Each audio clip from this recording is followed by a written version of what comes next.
Well, we'll talk about Daniel Snyder. He is kind of in the crosshairs of everybody in the NFL as to whether he should keep this franchise, whether he should be forced to sell the franchise. He is back in day-to-day control of the franchise, John, after this one-year suspension, $10 million fine for the toxic culture that existed in Washington. But there are 5 different investigations that have gone on with Daniel Snyder's ownership. It had been theorized that the league owners would meet and just talk about the status of the Washington franchise, which is in real disrepair. And what happened was the decision was made, we're not going to have the dialogue at this point. And then out of nowhere, Daniel Snyder gets smoked in a 10,000-word essay on ESPN about all his wrongdoings as the owner of the Washington Redskins Commanders. He writes a letter to all the owners. The ESPN essay at the front end indicated it was supposed to be an investigative piece that Daniel Snyder had talked to people in his organization, that I have all this dirt and I can out all these owners for all the stuff they've done, including Roger Goodell. That's a bad look. That's a really bad optic.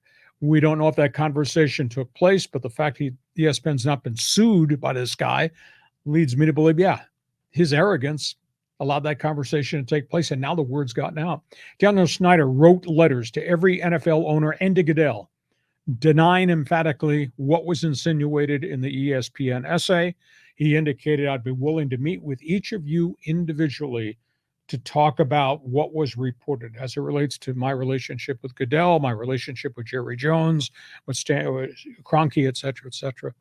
They never brought it up for a vote. But then the other guy in the room, Jim Irsay, the owner of the Indianapolis Colts, went public. And he's a little bit of a loose cannon. He's a free thinker.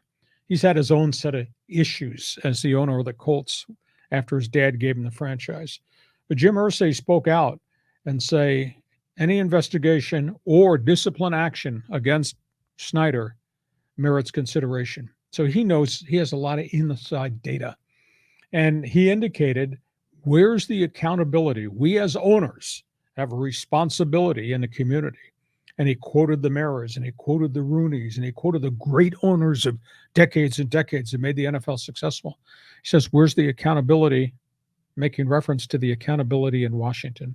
Story is far from over, kind of stole the headlines at the NFL owners' meetings. They elected not to take action at this point against Daniel Snyder. However, there is a league-wide probe investigation that's about to be finished up. Whether or not there's going to be an actual presentation of a public report to everybody remains to be seen. But Snyder's got all kinds of problems. And by the way, he's got a pretty bad football team too. And he's lost his starting quarterback. I mean, it's incredible. I mean, we're right in the thick of the NFL season.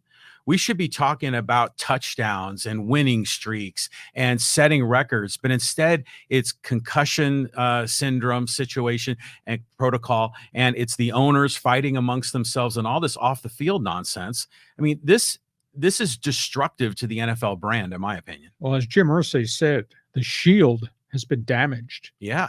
There's a lot of issues off the field in the NFL.